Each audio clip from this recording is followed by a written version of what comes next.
আজি মই লৈছিলোঁ ভেন্দিৰ এটা অতি সোৱাদযুক্ত মানে ৰেচিপি হয় ভেন্দি মছলা। এইটো মানে মই নিজে বনাইছোঁ, হয়তো আৰু কোনোবা বনাব পাৰে, বনাই খাইছে কিজানি কেনেকুৱা টেষ্ট আপোনালোকে খোৱাবৰে গমেই পাইছে। গতিকে দেৰি নকৰি আহকচোন মইনো কেনেকৈ বনাইছোঁ আগবাৰো ৰেচিপিটোলৈ। প্ৰথমতে মই ভেন্দি লৈছিলোঁ, ভেন্দি ফ্ৰেছ মোৰ ঘৰৰে ভেন্দি হয়। ভেন্দি ল'লোঁ মই, ভেন্দি 250মান ভেন্দি লৈছোঁ। ভেন্দিকেইটা তাৰপিছত লৈছোঁ মই পিঁয়াজ মই গোটা ভেন্দিৰ লগত দিম কেইটামান। তাৰপিছত পিঁয়াজ লৈছোঁ বাকলি গুচা, মছলা লৈছোঁ জিৰা, জালুক, ধনিয়া, নহৰু, আদা আৰু ৱাটাৰমেলন চিড লৈছোঁ। ৱাটাৰমেলন চিডটো দিলে কি হয় গ্ৰেভিটো টেষ্টি হয় খাবলৈ, সেইবাবে মই এইটো ইউজ কৰিছোঁ। তাৰপিছত মই লৈছোঁ খাটি সৰিয়হৰ তেল লৈছোঁ, মই এইটো ঘৰৰে হয়, খাটি সৰিয়হৰ তেল হয়। লগতে লৈছোঁ মই কাশ্মীৰী জলকীয়া পাউডাৰ লৈছিলোঁ 1 চামুচ আৰু নিমখ 1 চামুচ আৰু লৈছোঁ মই হালধি গুড়ি ল'ম, হালধি গুড়ি 1 চামুচ, মানে আন্দাজমতে আৰু যিমানখিনি লাগে আপোনালোকে ইউজ কৰিব। মই ইমানখিনিয়ে লৈছোঁ।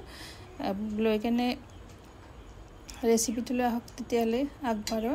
এইখিনিয়ে ইয়াতে লাগিব। তাৰপিছত মই দৈ লৈছিলোঁ, দৈটো মোৰ দেখুওৱা নহ'ল বাৰু, দৈটো অপশ্যনেল হয়, ইউজ নকৰিলেও কোনো কথা নাই। তো ভেন্দিখিনি মই ভালদৰে ধুই মানে পিচকৈ কাটি লৈছোঁ। এটা ভেন্দিৰ পৰা 2 টুকুৰাকৈ কৰি লৈছোঁ মই। ইয়াতে আপোনালোকে ইয়াতকৈ সৰুকৈ কাটিব পাৰে, নিজৰ চইচ মতে কাটি ল'ব। মই এনেকৈ কাটিলোঁ, এনেকৈ কাটিলে মানে দেখিবলৈ ভাল লাগে আৰু খায়ো মানে ভাল পাওঁ ভেন্দিটো। কিছুমান সৰু ল'ৰা ছোৱালী ভেন্দি খাবলৈ ভাল নাপায়, সেয়ে সিহঁতক এনেকৈ যদি বনাই দিয়া হয় নহয় খাই বহুতেই ভাল। এনেকৈ মই ভেন্দিখিনি মানে কি হয় এতিয়া মছলাখিনি সানিটো এনেকৈ ৰাখি থৈ দিম কিছু সময়ৰ কাৰণে, কিছু সময় ঠিক নহয় বাৰু। মছলাখিনি মিক্স কৰি মানে হালধি নিমখখিনি মিক্স কৰি থৈ মই আগতে ৰেডি কৰি থোৱা মছলাখিনি, যিখিনি মছলা মই থৈছিলোঁ মানে গোটেইখিনি একেলগে মিক্সিত মানে গ্ৰাইণ্ড কৰি ল'ম। আপোনালোকে বেলেগ মানে পদ্ধতি যেনেকৈ আৰু পিচি লয় সেনেকৈ ল'ব পাৰে। ধুনীয়াকৈ এইখিনি গোটেইখিনি মছলা একেলগে মিহিকৈ পিচি ল'ম। লৈ মছলাখিনি ইউজ কৰিম ইয়াতে মই। ইয়াৰ কাৰণে মই কি হয় মই বেছিভাগ পাকঘৰত মানে গোটা মছলাটো ইউজ কৰোঁ, কাৰণ ইয়াৰ সোৱাদটো যথেষ্ট ভাল হয়। কি হয় বজাৰৰ যিটো পেকেট মছলা আহে বাৰু, সেইটো মছলা মানে কি হয় সহজ হয় বাৰু বনাবলৈ, ডাইৰেক্ট দিলে হয়, কিন্তু তাৰ মানে আচল সোৱাদটো পোৱা নাযায় যেন লাগে মোৰ।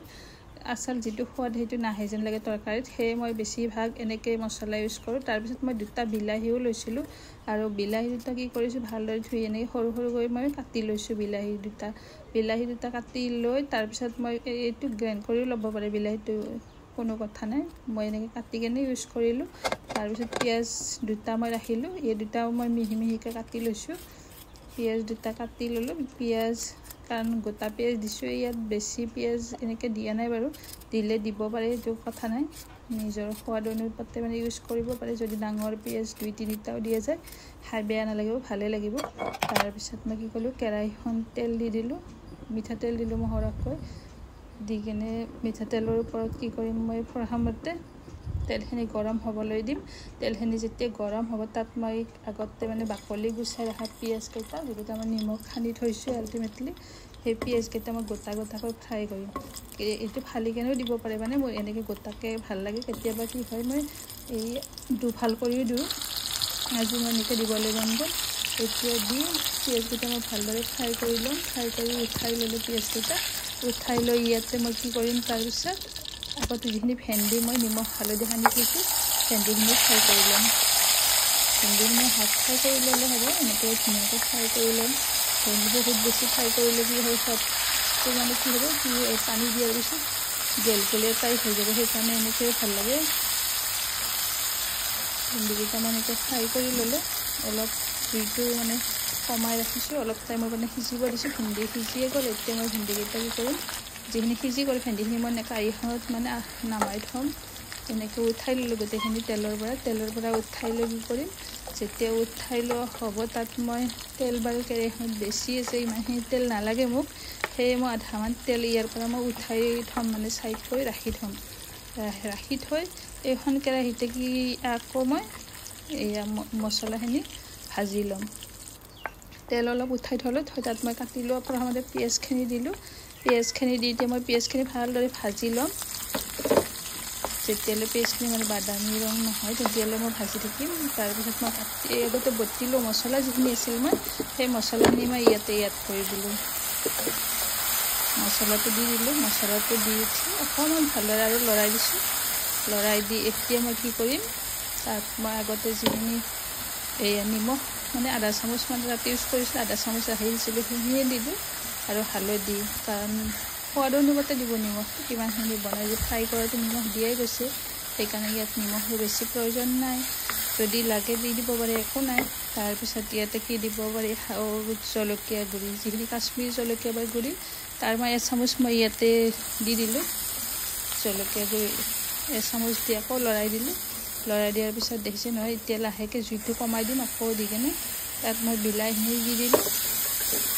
বিলাহীখিনি এড কৰি দি আকৌ মই ভালদৰে লৰাম। কম জুইত কিছু সময় ভাজিম।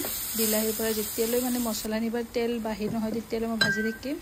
এয়া তেল ফুটি উঠিছে, এনেকৈ কেৰাহীত দেখিছে। তাত মই অকণমান পানী ইউজ কৰিম, বহুত বেছি নিদিওঁ পানী বাৰু, অলপমান পানী দি দিম। পানীখিনি দি মছলাখিনি আকৌ এবাৰ লৰাই ল'ম ভালদৰে। এতিয়া মই তাত কি কৰিছোঁ, দহি দিছোঁ। দহি বহুত বেছি দিয়া নাই, মই অলপ ডাঙৰ চামুচেৰে এচামুচ দহি দিছোঁ। দহি চামুচ দি আকৌ লৰাই আছোঁ। লৰাই জুই কমাই দিছোঁ। আকৌ তেলটো ফুটি উঠিছে ধুনীয়াকৈ মছলাৰ পৰা। এতিয়া মই কি কৰিছোঁ, ফ্ৰাই কৰি ৰখা ভেন্দিখিনি ইয়াত মই এড কৰি দিছোঁ। ভেন্দিখিনি এড কৰি দি আকৌ মই ধুনীয়াকৈ মিক্স কৰিম। আৰু পিঁয়াজখিনি দি দিলোঁ তাত, দি লৰাই গৈছোঁ ভালদৰে। আজিৰ দিনত গৰমো বহুত গৰম আছিলে, কিন্তু এই গৰমত এনেকুৱা মানে চিম্পুলবিলাকে ভাল লাগে। কিন্তু চিম্পুল হ'লেতো নহ'ব। মানে কি হয়, ঘৰত সৰু ল'ৰা ছোৱালী বা ল'ৰা ছোৱালী মানে কি হয়, টেষ্ট নাপালে বস্তুবোৰ নাখায়। সিহঁতক টেষ্টি লাগে, অকল মানে হেল্ডি হ'লে মানে মানি নলয় বস্তুটো। সেইটো কাৰণে এনেকৈ মানে কৰিব লগা হয়, বনাব লগা হয়। সেয়ে ভাবিলোঁ সদায় ভেন্দি ভাজিয়ে থাকোঁ ন, ভাজি দাইলৰ লগত বা কিবা এনেকৈ খোৱা যায়। আজি এনেকৈ খালোঁ।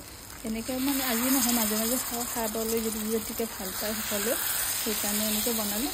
দেখিছে নহয়, ভেন্দি পানী দি অকণমান জুইটো কমাই দিছিলোঁ, দি পানীটো হৈ গ'ল। এতিয়া মোৰ ভেন্দি মছলা ৰেডি হৈ গ'ল মোটামুটি ধুনীয়াকৈ সিজিছে। পিঁয়াজ মছলা নেকি ভেন্দিত মছলাবোৰ লাগি ধৰিছে ধুনীয়াকৈ, যিখিনি মই ইউজ কৰিছোঁ। দেখিবলৈ ৰংটো বহুত ধুনীয়া হৈছে। এতিয়া মই চাৰ্ভ কৰি ল'ম। লৈ এনেকৈ মানে দুপৰীয়া ভাতৰ লগত পৰিৱেশন কৰিছোঁ। আপোনালোকে ৰুটি বা পৰঠাৰ লগত খাই চাব পাৰে, খাবলৈ বহুতে ভাল পাব।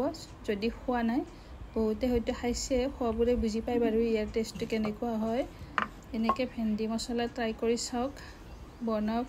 আকৌ ৰেচিপিটো কেনে পালে মানে কমেণ্টত জনাব। যদি কিবা ইয়াত নতুন মানে কিবা এড কৰিব পাৰি আকৌ টেষ্টটোৰ কাৰণে, তেতিয়াহ'লে জনাব বনাই থকাবোৰে। থেংক ইউ ভিডিঅ'টো শেষলৈ চোৱাৰ বাবে। নেক্সট এটা ভিডিঅ'ত আকৌ লগ পাম।